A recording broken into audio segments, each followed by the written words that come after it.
pasilidad. Ito ang Super Balita sa Hapon. Samantala mga naharang sa checkpoint ng mga baboy na may African Swine Fever, umaabot na sa halos 500 ayon sa Bureau of Animal Industry. Detalye mula kay Tandem Glenn Luego. Glenn. Nasa halos 500 baboy na infected ng African Swine Fever at naharap ng mga otoridad. Wala na sinatag ang mga checkpoint na nagpapasok ng bansa sa October. Pinakaulo nito ang 10 baboy na naharang sa kita ng Avenue sa lungsod ng Quezon kahapon. Karamihan sa mga naharang ay ipabiyahe dapat sa Ilocos Prison, ngayon di sa Pangasinan, Tarlac, Bulacan at Cagayan. Bukod sa mga baboy, may pitik pinapatayan ng mga manok o ibon para naman sa sleeping bird flu. Tiniyak naman ang Bureau of Animal Industry na magpapatuloy ang inspektong pagpapatupad sa mga patutunan at latag ng mga checkpoint upang masigurong hindi kumalat ang mga napangitan sa case sa iba pa na nawigan. Ako si Glenn Gueva ng Super Radio City ng Uving. Dapat ito. Ang Super Balita sa Hapon. Samantala, balikan natin ang nagpapatuloy na pagdinig ng Quad Committee ng Kamara dahil ang mga kongresista kinisa sina dating PCSO General Manager Royina Garma at Napolcom Commissioner Edelberto Leonardo. Ang detalye mula kay Alan Gatus. Alan. Kinisa ng mga miyembro ng Quad Committee sina dating PCSO General Manager at Royina Garma at Napolcom Commissioner Edelberto Leonardo. Hindi matapos na ito ni Lieutenant General Santi Mendoza, Senator ng pagpatay kay dating PCSO Board Secretary President Marayuca sa pagtatanong ng mga kongresista. Tinanong nila dalawa ang kongresista sila ni Lieutenant General Mendoza sa pagkakita pagkakita ng dalawa sa mga akusasyon ni Mendoza sa halip. Hindi ko naman nila maisip sa agad sa mga pahay ni Mendoza. Hindi rin mo nila kakilala si Mendoza dahil sa Senado na minsan ng panuong ito na usapan dito si Mendoza at hindi naman si Garma na maganda ang relasyon niya nung siya pa ang PCSO Secretary na si Marayuca. Ako siya nagkakos ng Jimmy sa maraming hindi kapatid dapat Ito ang Super Balita sa Hapon. Naaresto ng Philippine Coast Guard ang 7 tripulante ng isang motor vessel na pinaniniwala ang sangkot sa illegal na operasyon ng pag-ihi sa Manila Bay. Sa isang payag, sinabi ng PNP na papunta sana ang PRP Boracay sa Bataan para tumulong sa operasyon sa lumubog ng MPKR Jason Bradley. Nang mamataan ng mga personel nito ang MP Palawan na pinaniniwala ang sangkot sa pagpupuslit ng diesel fuel. Patungo din na botas ang MP Palawan ng tigilan ng PCG. Sa ngayon, nasa Pier 13 sa South Harbor sa port area na ang nasabing barko at iimbestigahan para sa posibleng pagsasampa ng reklamo. Arestado ang isang mag-asawa sa bypass operation sa Molo, Iloilo City na kumukuha umano ng kanilang supply ng droga sa New Bilibid Cristiano NBP. Na-recover ng mga pulis sa mga sospek ang 12 plastic sachet na hinihinalang shabu na nagkakahalaga ng halos 400,000 piso. Nabi ng sospek na lalaki na nakuha niya ang shabu mula sa kanyang kapatid na nakakulong sa NBP sa Muntinlupa. Nasampahan ng mga sospek ng kasong paglabag sa Comprehensive Dangerous Drugs Act of 2002. Ito ang Super Balita sa Hapon. Muli sa ulo ng mga nagbabagang balita. Pagbuong huli inaasang lalakas pa at magiging tropical storm mamayang gabi o bukas na umaga. Metro Manila hindi inaasang direktang maapektuhan ng bagyo. Isang opisyal ng PNP Drug Enforcement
ng ating mga kababayan tumulo sa pagpirma na ng ginawa na akong batas yung anti-agricultural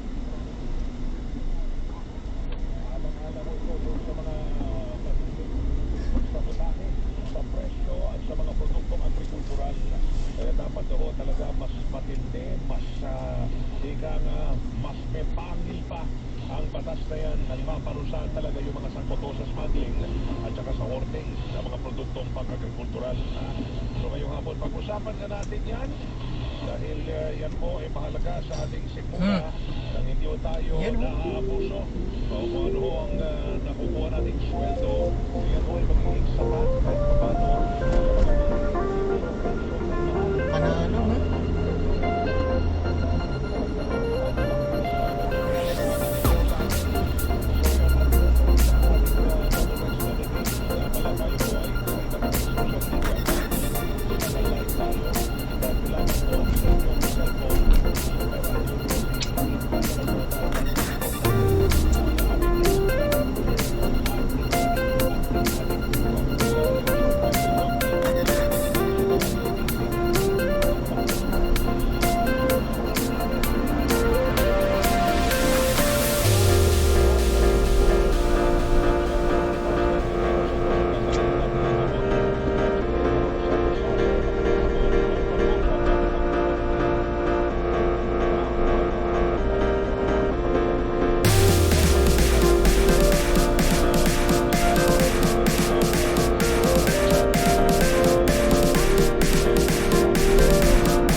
kasama nila na mapag yan kasi kung hindi, lalo silang madidinig dyan. No?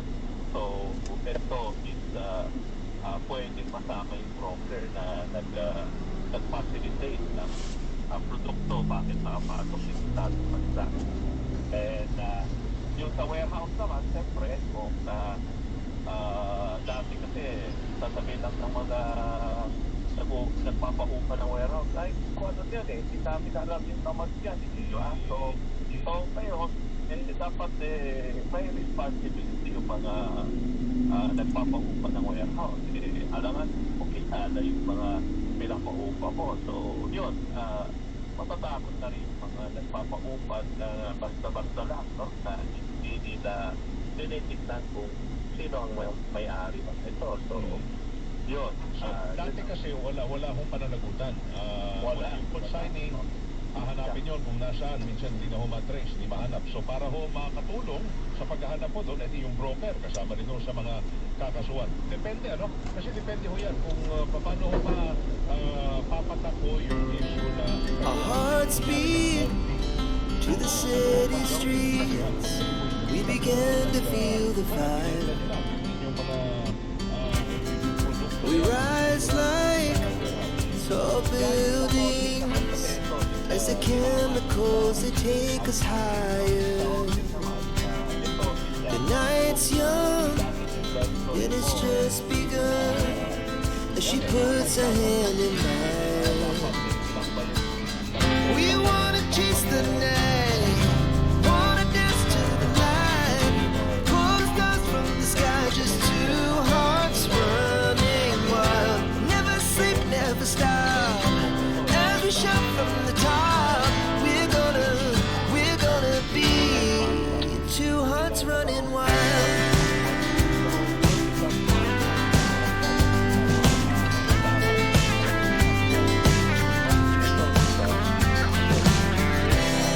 Now the morning is the afternoon. We lay awake in bed. The glass so loud as the hours pass. We're gonna do